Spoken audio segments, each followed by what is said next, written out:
qu'est-ce que la grandeur? Le plus grand défi est de continuer d'aimer ses semblables en dépit de toutes les raisons qu'on aurait de ne pas le faire. Et le véritable signe de santé d'esprit et de grandeur est de le faire. À celui qui peut y parvenir, tous les espoirs sont permis. Ceux qui ne peuvent le faire ne connaissent que chagrin, haine et désespoir. Autant de choses totalement étrangères à la grandeur, à la santé d'esprit et au bonheur. Le premier piège est de répondre aux invitations à la haine. Une personne véritablement grande se refuse simplement à changer face aux mauvaises actions dirigées contre elle, et elle aime ses semblables parce qu'elle les comprend. Après tout, le piège est le même pour tout le monde.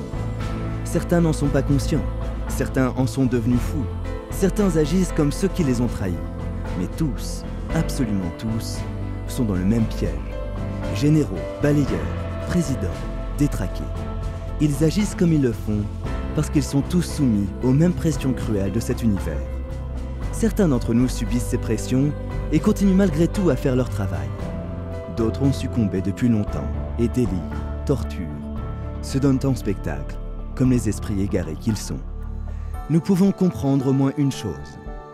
La grandeur n'est pas le fruit des guerres cruelles ni de la célébrité.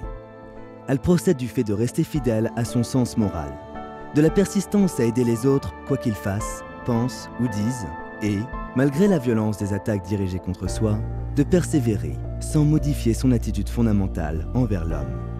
Dans cette mesure, la vraie grandeur dépend d'une sagesse totale. Ils agissent ainsi parce qu'ils sont ce qu'ils sont, des êtres pris au piège, écrasés sous un poids intolérable. Et s'ils en ont perdu la raison jusqu'à ordonner l'anéantissement de nations entières à cause d'interprétations incorrectes, on peut encore comprendre la raison de leur acte et l'étendue de leur folie. Mais pourquoi changer et se mettre à haïr parce que d'autres se sont égarés et que leur sort est trop cruel pour qu'ils puissent y faire face? La véritable leçon est d'apprendre à aimer. Celui qui veut traverser la vie sans blessure doit apprendre cela. N'utilisez jamais ce qui vous est fait pour justifier la haine. Ne cherchez jamais vengeance.